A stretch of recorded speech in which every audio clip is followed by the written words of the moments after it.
तर ह्याच्या आतमध्ये आल्यानंतर बघा की पूर्ण असे पिल्लांचं हे मॅनेजमेंट आहे. ह्या साईडला ड्रम बघू शकता तुम्ही इथं, आणि आपली इथं पिल्लं अशी खेळतात ते. त्याच्यानंतर ह्या साईडला पण एक कागद आहे, तिकडे इकडे एक दाखवतो त्या.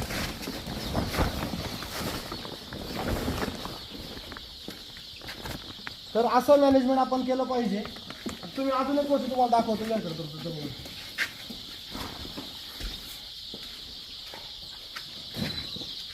आता सगळ्यात महत्त्वाची एक कन्सेप्ट अशी आहे की हा बघू शकता इथं आपण ड्रम पेटवलेलं आहे आणि ह्या ड्रमला छिद्र आहेत आणि ह्या छिद्राच्या बाजूला आपण पिल्लं ठेवलेली आहेत. ह्या साईडला पण पिल्लं आहेत, तिकडे ह्या साईडला पण पिल्लं आणि इकडे पण बघू शकता की आपण इथं अशी पिल्लं ठेवलेली आहेत प्रॉपर सगळी. आणि ह्या ड्रमचं तुम्हाला दाखवतो की इथं वरतून इकडे जळून दाखवतो. ह्याच्या आतमध्ये तुम्ही बघू शकता की सगळं पेटलेलं आहे कोळसा, आणि हा जो इथं पोल आहे हा पोल असा वर गेलेला आहे आणि वर जाऊन इकडे शेडच्या बाहेर आपण त्याचा धूर काढलेला आहे. म्हणजे त्या धुराने पण आपल्या पिल्लांना त्रास होऊ शकतो. त्याच्यामुळे ड्रमचा धूर पूर्ण ह्या पाईपाद्वारे आपला बाहेर गेला पाहिजे. असं हे आपलं, कारण अवकाळी पाऊस येतोय, अचानक थंड वाढतं. ह्या बल्बाने पण आपल्याला पिल्लांना थंडी वाजते आणि त्या थंडी वाजल्यानंतर पिल्लांना टेम्परेचर नीट भेटलं नाही तर पक्ष्यांची मॉर्टिलिटी होऊ शकते. त्याच्यामुळे अचानक जर आपल्याला गरमी वाढवायची जर असेल तर इथे एक ड्रम लावलेला आहे. थोडं जवळून बघा तुम्ही इकडे